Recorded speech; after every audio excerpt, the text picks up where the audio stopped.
Hey, everybody, welcome to the Book Leads Impactful Books for Life and Leadership. I'm your series host and leadership performance coach, John Jaramillo. This podcast series is about getting to the books that have impacted the people in my network, partners, collaborators, whoever I can reach in my network, whether they're friends or professional colleagues, whoever it may be, just to learn about the books that have impacted them, made the most impact, and made a difference in who they are, how they lead, how they live their lives. That's the main series, and that's about covering books that they can tell me about that I never read before, books that we've read together or have read, before we discussed it for the series, or the third category that is about the writer or the publisher coming to me and just sharing their ideas, their values about what those books are about. And then there's this series interwoven in there, John's Read On, and this is just kind of my time to just step up and kind of speak to what I'm reading. People always ask me what my latest read is. Um, the impetus for this episode was that somebody had shared what they were reading today on LinkedIn. So I snapped a picture of the stack of books that I'm reading. Typically, it is a stack of books that I'm reading at the same time. I don't know when that started. It was just kind of maybe I was reading a book and then saw something online, or Uncle Jeff at Amazon was like, here's a book that you need in your life. And so I would buy the book and then start reading that. And then the ADD kicked in and you start just kind of collecting books. But there is a limit of like 5 books. And here's the stack. That's why I call these things the stack. Here's the stack of books. Clarity and Connection by Young Pueblo, and I messed up that name in in one of the interviews that I did. I think I called him Pablo Young. I might get shit for that. The next one is Leadership is an Art by Max De Pree. The next one, The Daily Stoic by Ryan Holiday. The next one, Sally Hogshead book Fascinate, and then the last one is by James Clear, and it's Atomic Habits. Um, so I just want to give a quick rundown of what these books are, um, what they provide, what they've provided me, tools that I've used just based on reading them. And what's great, somebody had asked if it's hard to focus on a book if you're doing like a stack of books at once. Uh, it can be, but I mark up the books inside in the margins, whether it's like a quote that they gave or shared of somebody else's quote, an exercise that they highlight, somebody's name that they mention, a book that they reference, because then I got to go look for the book, obviously, and see if I want to buy that based on what they're talking about. But so it is hard at the moment because you're not going from chapter to chapter. So I'll read a chapter. I literally will pick up the stack, put it on the couch next to me. Depending on what the book is, how long the chapters are, I'll decide what I'm in the mood for, what kind of energy I have, what I want to learn about. I know I want to read, but what do I want to read about tonight? Sometimes it's not even that. I'll just pick up a Harvard Business Review. It sounds so nerdy to say that, but I love all that kind of stuff. That's my favorite publication. In fact, that's where I heard about one of these books that I'll get into in a minute. Um, but it's not. It is hard to concentrate because again, you're not following that flow from one chapter to the next. But it's not so bad because at the end, I go back and I look through all my notes. I look through all like the high points that I liked, what I questioned, what didn't make sense to me. So there is something lost because you don't maintain that mindset that that author wants you to stay in. And I do find it hard to kind of reference exactly what the books are about because I'm moving across different books, but the lessons aren't lost. As long as I go back after the fact and look through my notes, it's just kind of making a note of great knowledge that I found. So I'm just going in book size here. The first one is Clarity and Connection. This one was recommended to me by a client, and it has to do with relationships of every type. And it reminds me a lot of it's Clarity and Connection by Young Pueblo, not Pablo Young. Uh, it reminds me a lot of the Four Agreements in that it has a lot to do with where you are today, your interaction, your energy, your relationship with the world around you, even though it's through relationships. It's similar in that same vein. What is it that you are acting on? Are you acting on the past? Are you in the present? Or are you almost poisoned by what your experience has been to date? So, I mean, just to give you an example, and the thing that pisses me off about this book is I'm not even huge into the environment, but I mean, some of them are like a sentence on each page. So, It's not a novel. It's not your traditional book. It's kind of just thoughts that the author, again, young, Mr. and Mrs. Pueblo, I haven't looked it up, um, it's just kind of like musings, thoughts, breakdowns. And there's one particular I wanted to just kind of give you an example. So again, and the the book is broken into categories. So the first category, the first section is self-awareness, and then unbinding, and then the love between us, growing a new life.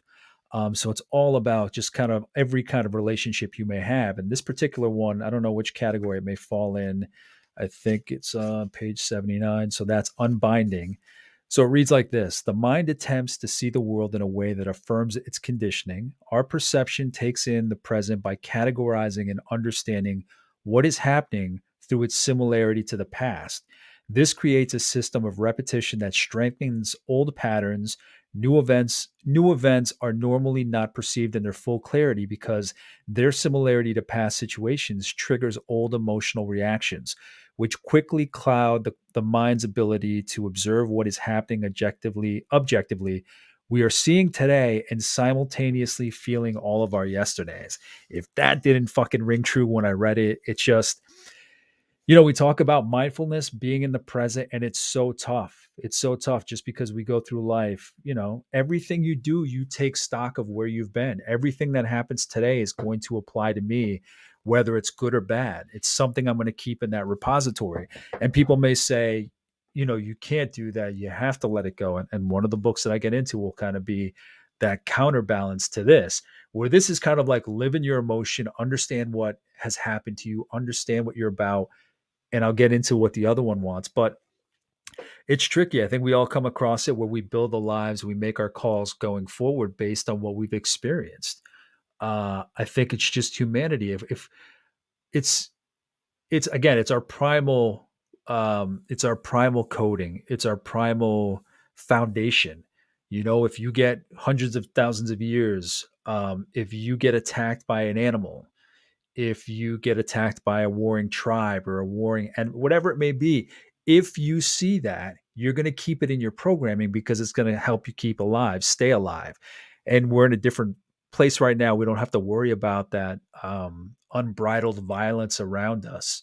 We don't have to worry about it the same way, but we're still coded the same way. So that book it's important because it can hold up a mirror up to you and kind of remind you of the way you may be seeing things.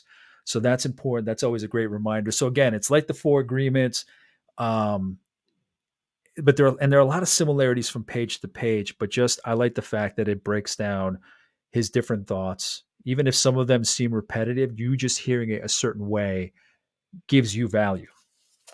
The next one is Max De Pree's "Leadership is an Art," and this one I think I heard about or read about in the Harvard Business Review. And also Dave O'Brien, who I interviewed for the book leads a couple episodes ago, he had brought this up, and I happened to have it behind me. I hadn't started it at the time.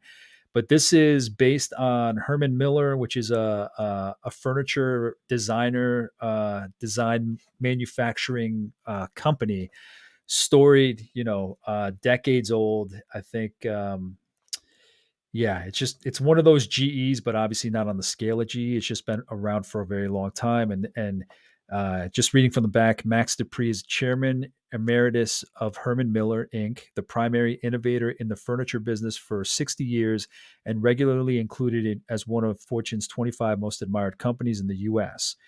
Uh, so this is good because it shows the heart that a leader should have, that first and foremost, it's about the people. First and foremost, it's about communication. If I look at the chapters, some of them are, what is leadership, roving leadership, intimacy, tribal storytelling, who owns this place, communicate, what's next, some thoughts for CEOs who build buildings. Um, and it's just a powerful book because it really you hear in the writing how genuine he is about that culture where you're nothing really without the employees, without the people that you lead. They make you who you are. They make your brand what it is. They make your reputation what it is. So it's a lot of respect in the writing for the workers that you just don't see too often. A lot of great leaders are pretty much, when you lead, yes, get out of the way. Where others are kind of like, just trying to control everything. So the examples he gives of that same company, the examples that he gives of other companies, the examples that he gives of CEOs that work in similar fashions, what worked and what didn't. It's a very quick read. It's a very small book, but it's packed with just great examples of what leadership can be. And again, it's that respect that resonates throughout his writing for the workers and what they bring. That's admirable. And you kind of wish that you saw that all the time.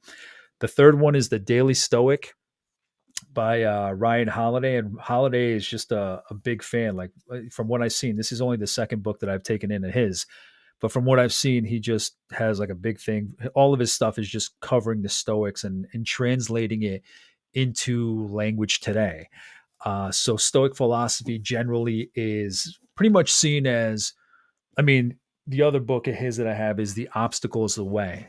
And it just pretty much says that if you have an obstacle, whatever's stressing you out, there's a reason for it. You can only control so much. So take the lessons that you can away from it. And again, it's different from the first book, Clarity and Connection, because it's saying keep emotion out of it. Keep emotion out of it. Be pragmatic. What can you control? And move on from there. So I think just having these two books in that same stack, it's interesting because one tells you, you have to be aware of your emotions. Go back and look at your emotions and what you perceived and see how that factors into today and tomorrow. Where this book is kind of like, no, just take each obstacle as it comes, handle what's in your control, leave out the rest. I like that it says, listen, there's only so much in your control. I mean, if you did your best, if you were virtuous enough in your work and you did your best and it didn't work out, there's nothing else that you can do. um, Obviously, you temper it to what your environment is, your work, your leadership, but that's a great book. Fascinate, How to Make Your Brand Impossible to Resist. This is another one that I heard about from a guest on my on the main podcast, the Book Leads, Jen T. Grace, publisher at Publisher Purpose. And this one is about fascination. It's somebody that worked in advertising, has worked in advertising for decades, wrote copy, rose to the top of her field, was in the field for decades, is in the field for decades. And she just talks about different traits that go into how you can fascinate other people. So the seven, just to give you a summary, the seven fascination advantages are, and this is how to make your brand impossible to resist: innovation, passion, power, prestige, trust, trust, mystique, and alert. So those are all the advantages, and there's an assessment that you can take that tells you which one you gravitate towards. So I think Jen, and I'm not quite through the book, so I don't know exactly how it works, but Jen had told me you could take the assessment and it tells you what your primary one is, what your secondary one is, and how to make it work for you. I mean, there's a combination. She shows at the beginning a combination in the front cover of all the different advantages, along with the tactics that you can use that to become fascinating in whatever your industry, your field is. The last book in this stack is Atomic Habits: An Easy and Proven Way to Build Good Habits and Break Bad Ones. This one I read for a book club for the AHA community. It's a community that I found on Facebook, um, and it's good because it's just built on people wanting to get motivated about what they're doing in their work, inspiring each other, motivating each other. So I love that. This happened to be one that they were covering for their book club, so I got this. I haven't quite finished reading it, but it's similar to this other book that I brought up for comparison that I read a while ago, "The Power of Habit: Why We Do What We Do in Life and Business" by Charles Duhigg. Hopefully, I pronounced that correctly. So there are similarities behind the books, between the books. James Clear in Atomic Habits, he references that first book, The Power of Habits. And I think more or less he says, this is what I found in The Power of Habit. This is how I want to take that one step beyond, how I want to move this forward. So The Power of Habit, overall, to not get into a dissertation comparing the two, overall, The Power of Habit does do some stuff to kind of, or share some stuff to help you understand what you can do to change your habits. It gives you examples. They both give great examples, but this one goes into the history of why the brain, how it works, why it is what we do. Um, I think this one, just from reading it, Atomic Habits, is more practical. So it gets into why we do what we do. And I mean, you can check out the books. This one is much thicker. It goes into a lot more detail, the power of habit. Where Atomic Habits is, I don't know if it's my old age or just laziness or what, but I appreciate when chapters are short and just get to the point. This one is great. I think it's a little better than the other one because it helps you come up with an action plan in a tactile and consolidated way, like little steps you can do to gravitate towards what you need to do and get away from what you want to leave. So I think that's a great book. And people may say, well, when you sit down, like how do you combine these, like this? There's such different topics. Well, clarity and connection, it's about understanding my past and why I may act a certain way. Leadership is an art. It's just an appreciation for leaders that are amazing, that there are people out there that appreciate their workers. And it reminds you that, that nobility is amazing and that we need more of it. The Daily Stoic, well, actually, I didn't read anything to you on that one. This one is 366 meditations on wisdom, perseverance, and the art of living, and it's got a quick saying or a quote each day, and then the author it gives you a quote from a Stoic philosopher and then breaks down what the author wants you to take away from that. So this is one that I meant to read a few minutes ago. So um, the quote is: "The person who follows reason in all things will have both leisure and a readiness to act. They are at once both cheerful and self composed." And that's by Marcus Aurelius in Meditations. So then the author goes and breaks that down, and he says the guiding reason of the world, the Stoics call this the logos, works in mysterious ways. Sometimes the logos gives us what we want, other times it gives us precisely what we do not want. In either case, they believe that the logos was an all-powerful force that governed the universe. There is a helpful analogy to explain the logos. We are like a dog leashed to a moving cart. The direction of the cart will determine where we go. Depending on the length of the leash, we also have a fair amount of room to explore and determine the pace, but ultimately what each of us must choose is whether we will go willingly or be painfully dragged. Which will it be? Cheerful acceptance or ignorant refusal? In the end they amount to the same. So I mean that just gives the best example I think that I've read in this entire thing, and I read that last night.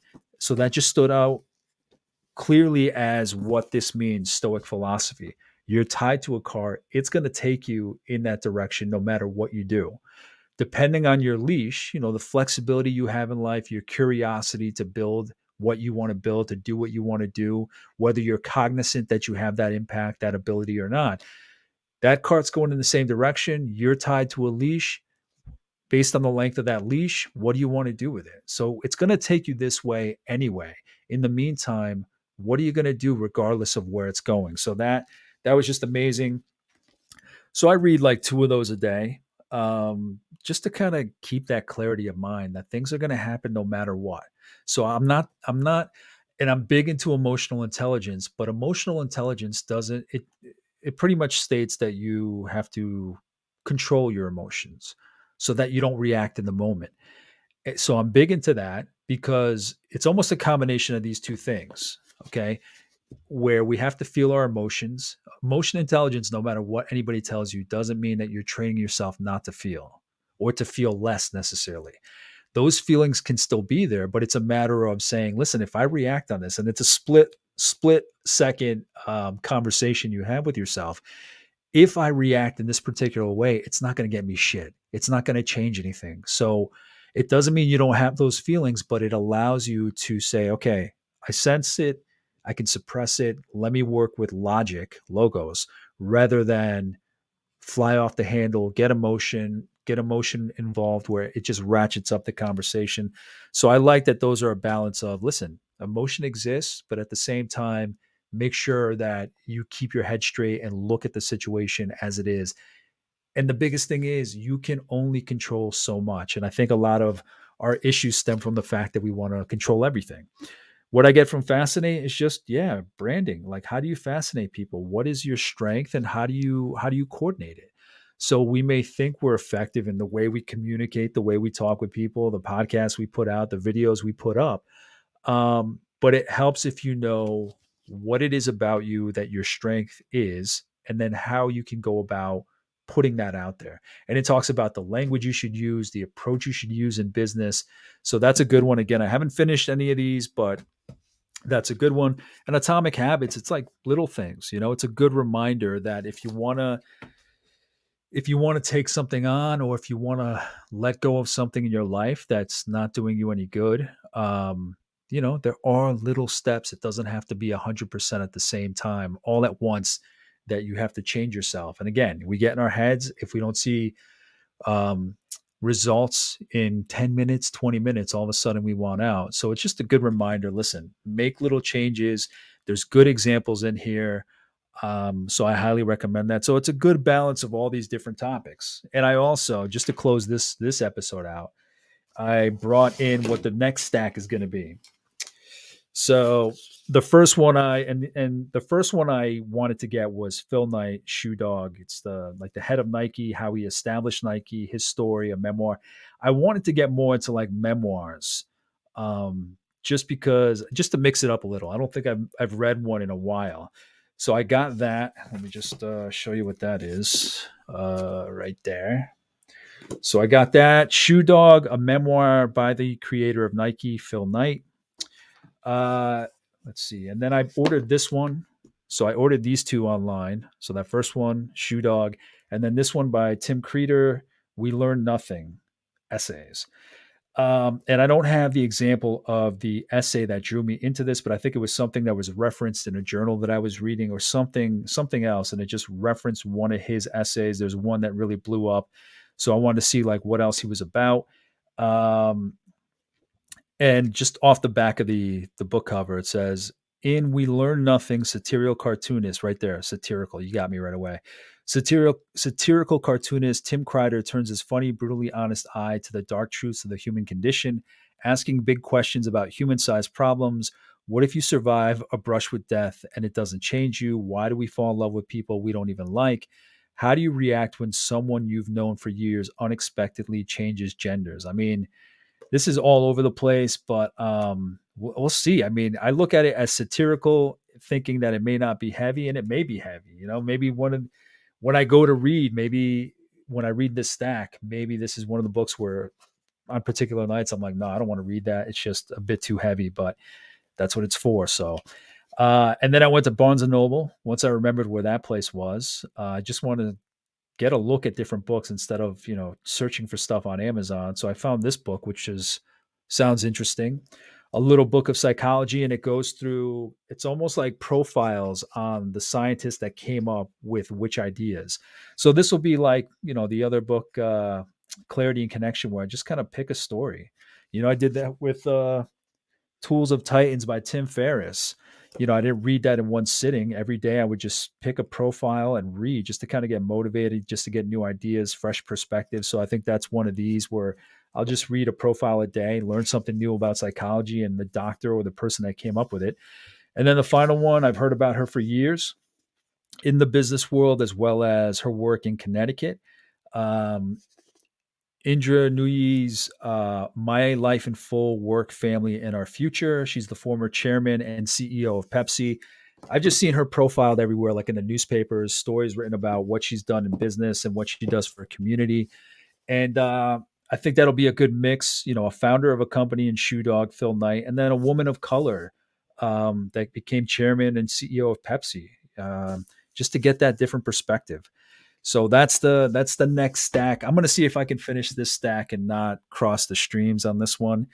But in any case, if you've read any of the first stack that I mentioned, or hell, any of the second one, let me know. Write to me, share your ideas, and even if there's one, especially if there's one that stands out as impressive to you, or you enjoyed it, or there were lessons that you took away from it, yeah, drop me a line, and I can pick your brain on the book leads, and we can go from there, see what we can come up with, and share our views on that. So yeah, in the meantime, just keep me keep me updated on how I'm doing. Reach out, let me know, and subscribe where you're listening, subscribe where you're watching. I love this journey that I'm taking with these podcasts.